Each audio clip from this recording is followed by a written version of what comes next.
8ኛው ሳምንት ሆሳዕና ነው።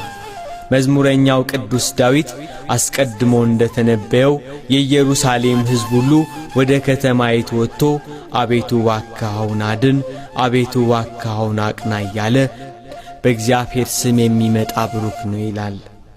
ጌታችን ኢየሱስ ክርስቶስ ስለ ሰው ሲል ተላልፎ የሚሰጥበት ጊዜ ሲደርስ ወደ ኢየሩሳሌም ሊወጣ ተነሳ። ደብረ ዘይት በሚባል ተራራ አጠገብ ወዳለች ወደ ቤተ ፋጌና ወደ ቢታንያ ጌታችን ኢየሱስ ክርስቶስ በአህያ ውርንጭላ ላይ ተቀምጦ ወደ ኢየሩሳሌም ቀረበ። የሮማውያን ግዛት ያማረራቸው የተስፋይቱ ሀገር ሕዝቦች መሲሁ ወታደር አሰልፎ ከሮማውያን ቅኝ ግዛት ያወጣናል ብለው ጓግተው ይጠብቁ ነበር።